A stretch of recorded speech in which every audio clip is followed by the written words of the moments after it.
It's that time of the year once again, Racer season, starting right here, right now.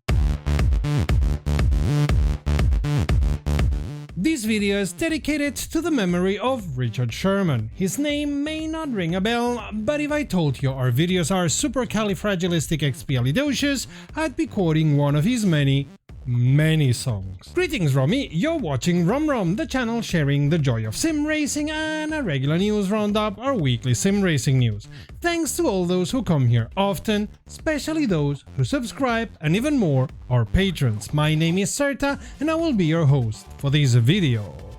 We talked in the past about how the development of Automobilista 2 was moving ever so close to the 1.6 version, and on Friday night, Racer dropped a development update with some very juicy news about physics and content, which we will be talking later in the video. The sim statistics bring at least one big surprise, and we have tons of small news and other assorted updates. As always, we're giving you all the news we've gathered since the last video, because like a prize-winning truffle hawk, we relish in uncovering them all.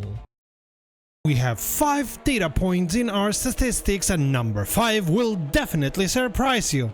Nah, let's cut the clickbaity stuff, okay? So, while the overall numbers have dropped ever so slightly, Kunos will be very happy. Last month, Assetto Corsa Competizione had the most average daily users ever. This month, it's Assetto Corsa that burst through the 10,000 average daily users, heavier than me trying to drive Bathurst in an F1, climbing to 10,010. By the way, have you noticed we are pretty near the 10,000 subscribers? Maybe it's time to join the family. Moving on, it's no surprise Assetto Corsa Competizione drops down from its best numbers ever to still pretty high 3,000 daily users. BeamNG keeps over 13,000 and Le Mans Ultimate with 257 drops even below the usage numbers of our Factor 2, which climbs a tiny bit. And again, as was expected, Automobilista 2 comes definitely down from its Le Mans high. Sad, but not unexpected. Last but not least, EA Sports trademark WRC stabilizes at about 500 users and therefore lower than Dirt Rally 2 for sure.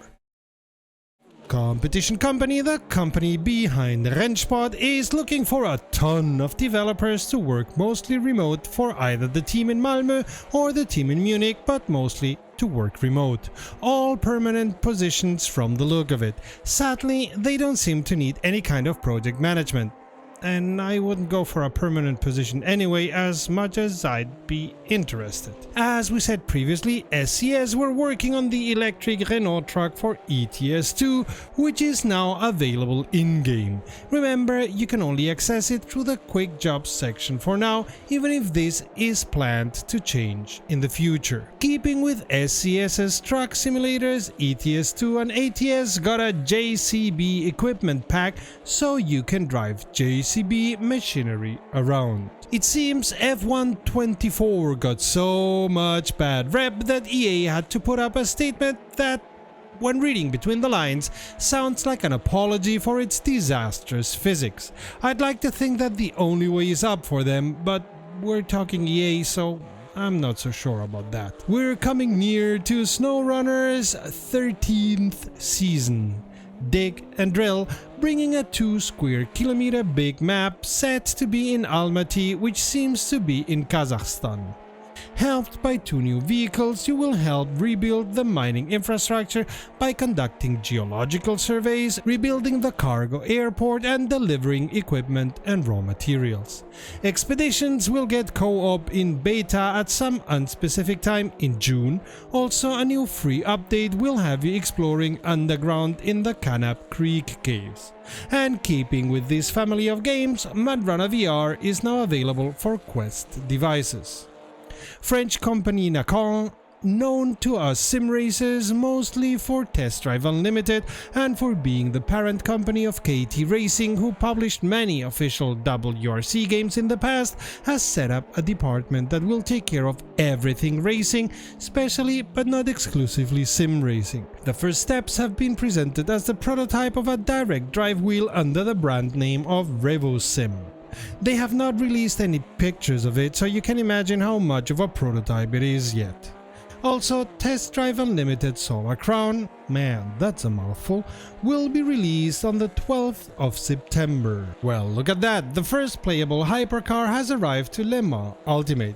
The BMW M Hybrid V8 will be the first of the 2024 cars you can drive and will be available in June as free DLC for all those who already paid for Le Mans Ultimate.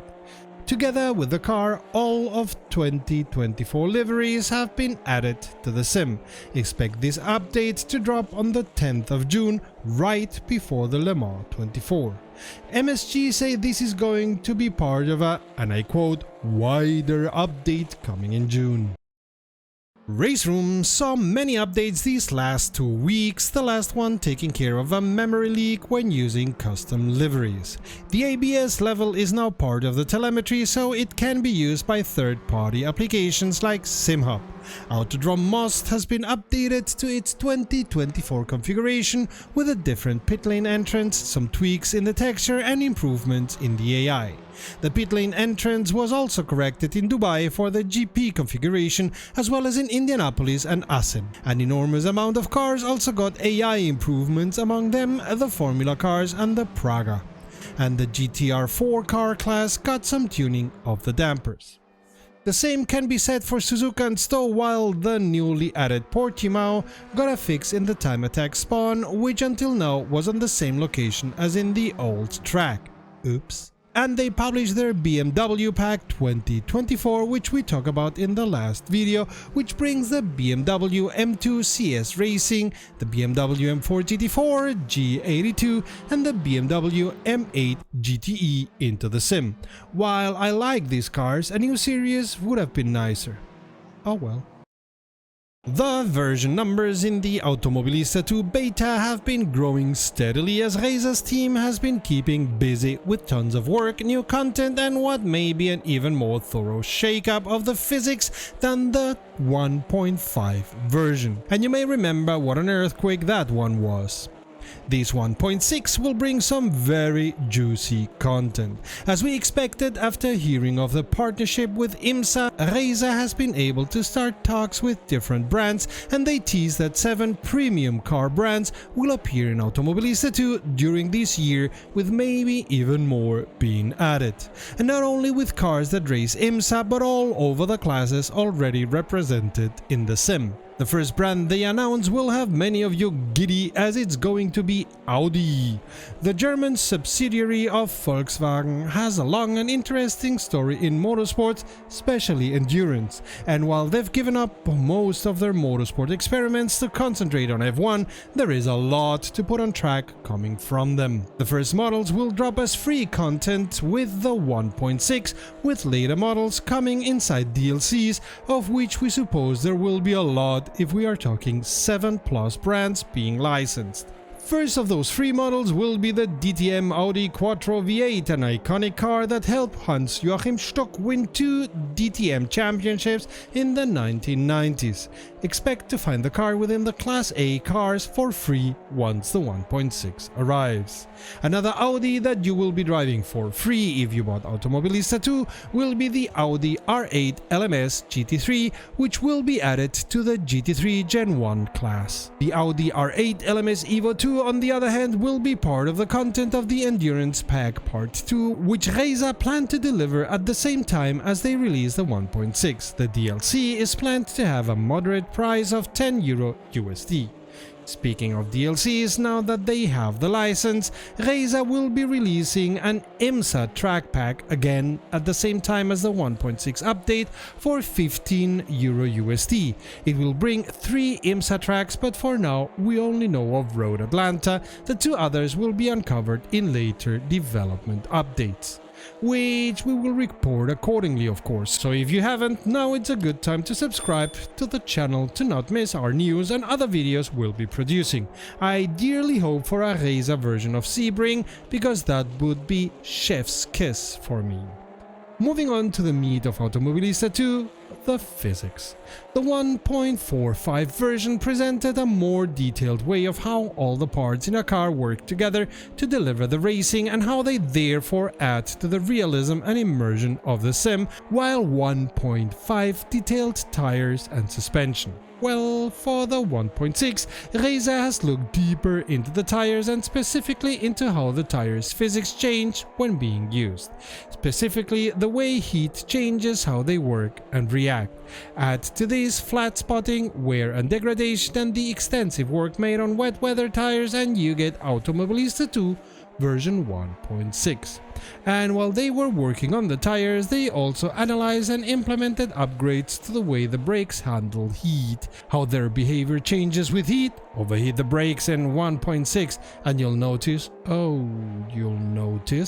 and how they dissipate heat, including dissipating it to the tires for better or for worse. And the tire simulation does not stop with physics. You will be able to see it now. Of course, especially in open-wheeler models, you will see tire degradation over time as well as flat spots. You will even be able to see a difference in wear depending on the camber of the suspension, not to mention the tire pressure. Here's where all those tire tread updates of the past will be visible, as the fine grid of the tire treads will influence the definition of the graphic degradation.